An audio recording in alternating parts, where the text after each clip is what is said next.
Pemirsa, seorang bocah telolet di Lebak, Banten menangis histeris saat tengah mengonten bus telolet, di mana pemirsa ini handphone miliknya dijamret seorang pria.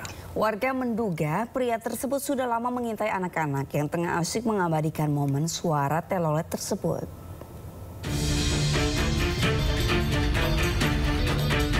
Asyik merekam bus dengan klakson telolet, seorang bocah menjadi korban jamret di Lebak, Banten. Peristiwa itu terjadi di Jalan R.A. Kartini, Kelurahan Muara Ciujung Timur, Kecamatan Rangkas Bitung. Korban dihampiri seorang pengendara sepeda motor saat sedang mengabadikan perjalanan sebuah bus. Setelah merampas ponsel, pelaku langsung tancap gas meninggalkan korban yang trauma.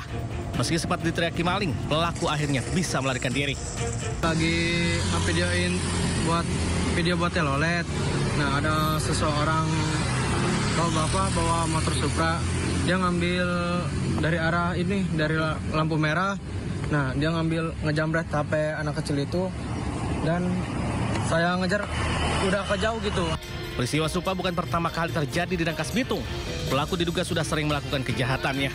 Warga pun berharap pihak kepolisian segera menindak pelaku agar tidak ada lagi korban. Dari Lebak, Banten, Iskandar Nasution News melaporkan. Ex-Kapolres Ngada KBP Fajar Widya Dharma Lukman dituntut 20 tahun penjara oleh Kejaksaan Negeri Kota Kupang dalam kasus kekerasan seksual terhadap 3 anak perempuan.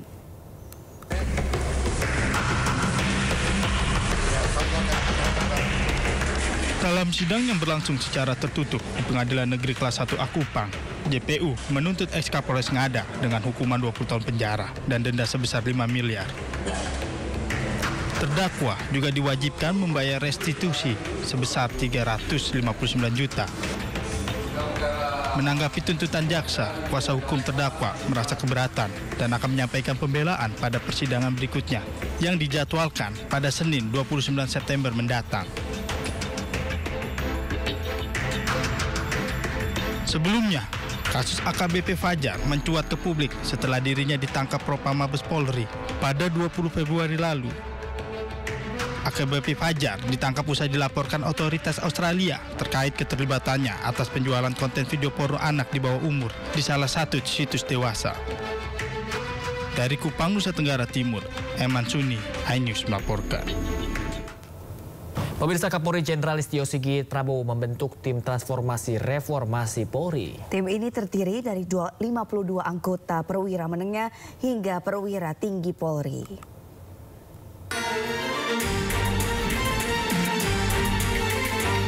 Kapolri Jenderal Listio Sigit Prabowo membentuk tim transformasi reformasi Polri lewat surat perintah atau Sprint Kapolri yang ditandatangani pada 17 September 2025.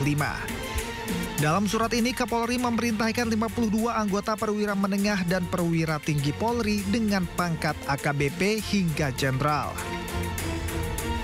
Kapolri juga memerintahkan jajarannya menyusun rencana kegiatan dan kebutuhan anggaran yang dibutuhkan pada bidang masing-masing.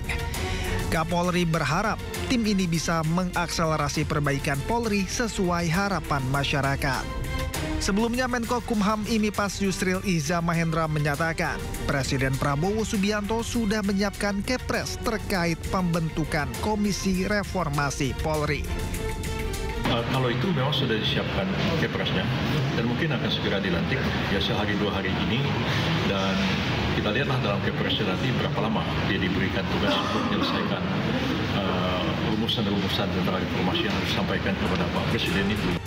Selain itu, Presiden Prabowo juga melantik penasihat khusus bidang keamanan dan ketertiban masyarakat serta reformasi kepolisian Ahmad Doviri pada 17 September lalu.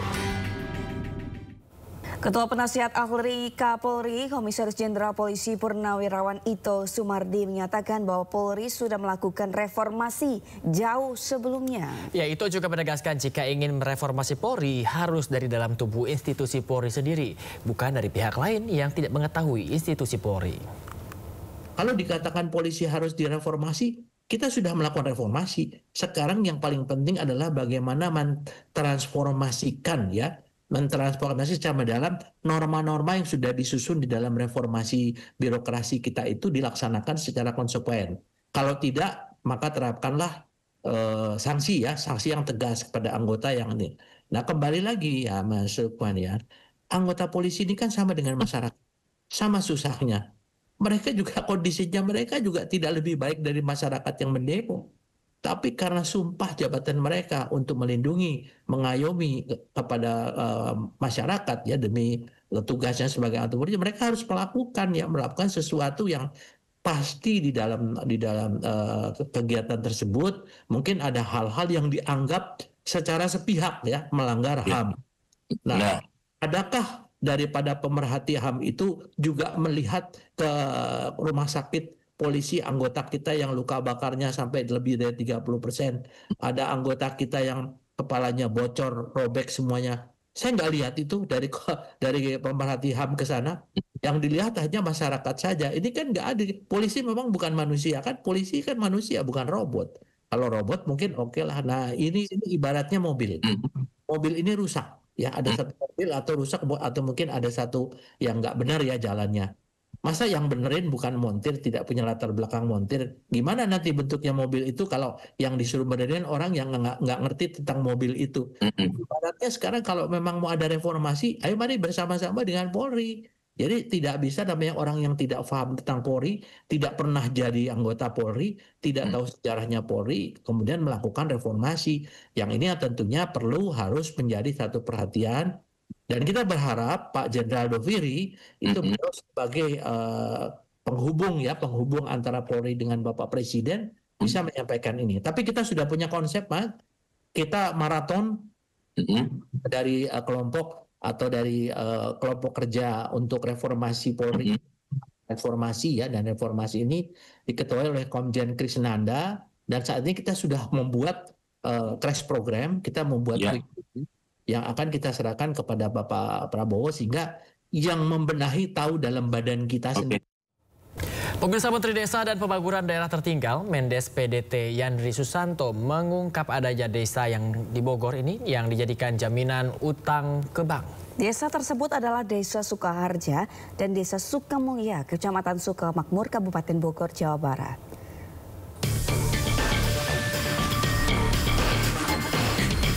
Dua desa di Kabupaten Bogor, Jawa Barat viral di media sosial karena dijadikan jaminan utang ke bank. Dua desa tersebut yakni Desa Sukaharja dan Desa Sukamulya.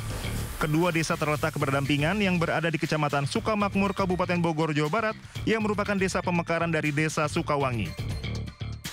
Sementara itu, Menteri Desa dan Pembangunan Daerah Tertinggal Yandri Susanto membenarkan adanya desa di Bogor yang dijadikan jaminan utang ke bank sejak tahun 1980. Yandri menegaskan tidak boleh ada desa yang dilelang di Republik Indonesia.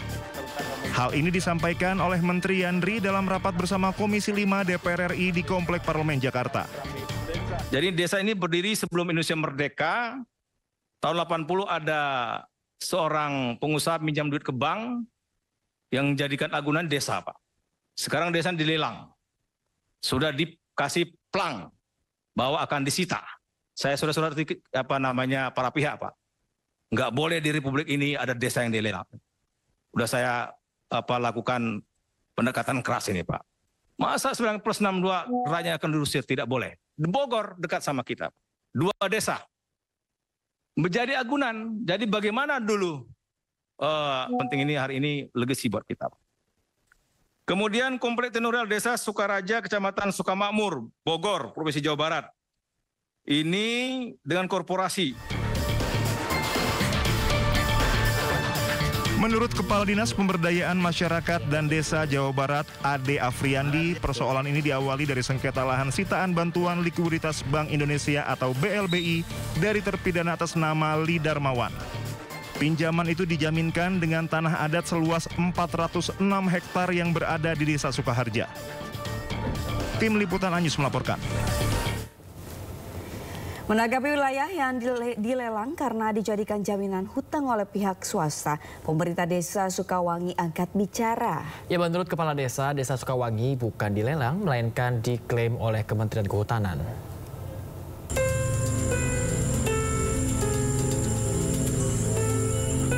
Polemik kasus tanah di Kecamatan Sukamakmur, Kabupaten Bogor, Jawa Barat memanas setelah Menteri Desa dan Pembangunan Tertinggal Yandri Susanto membuat pernyataan bahwa Desa Sukawangi yang berada di Kecamatan Sukamakmur, Kabupaten Bogor, Jawa Barat dilelang akibat dijadikan jaminan hutang oleh pihak bank. Pernyataan itu langsung disanggah oleh pemerintah desa Sukawangi.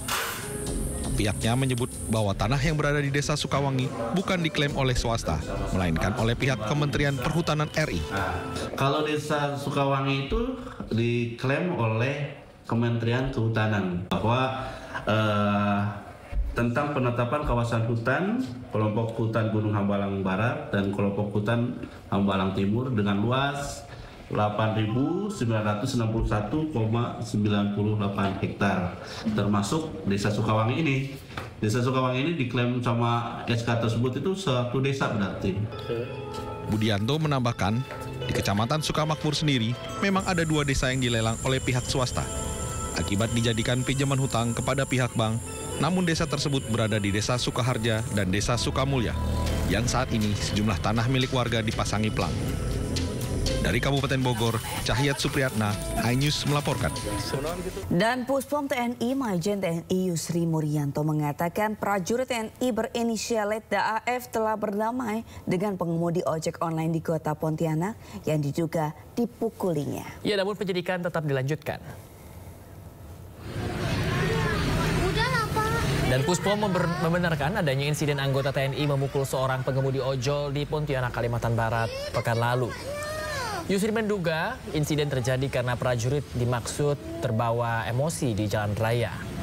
Yusri tidak membenarkan tindakan prajurit TNI tersebut dan mengimbau jajaran untuk menghindari kesalahpahaman dengan masyarakat yang berujung tindakan kekerasan. Dari oknum terima kasih Mbak pertanyaannya. Jadi memang kemarin sempat terjadi insiden ya antara salah satu oknum prajurit berinisial F ya, AF di Pontianak.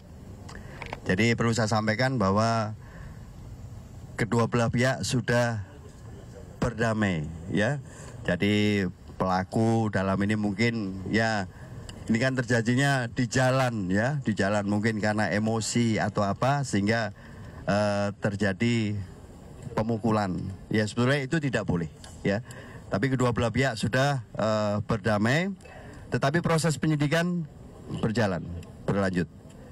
Dan kita juga sudah mengingatkan, ya sering para Dansat mengingatkan pada anggotanya untuk menghindari jangan sampai terjadi selisih paham dengan masyarakat. Ya, itu yang sudah kita laksanakan selama ini.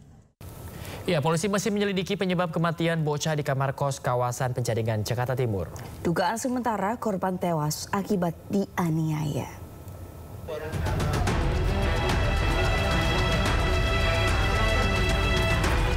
Suasana sepi nampak di rumah kos yang menjadi lokasi penemuan jenazah anak perempuan berusia 8 tahun di Jalan Arwana Raya, Penjaringan, Jakarta Utara.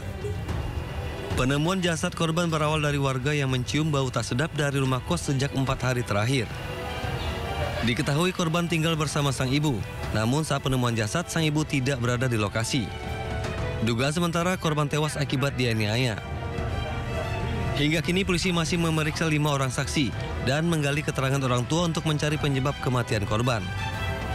Kita masih melakukan pengambilan keterangan yang sifatnya lebih mendalam kepada orang tua karena ini kan memang ada hubungan antara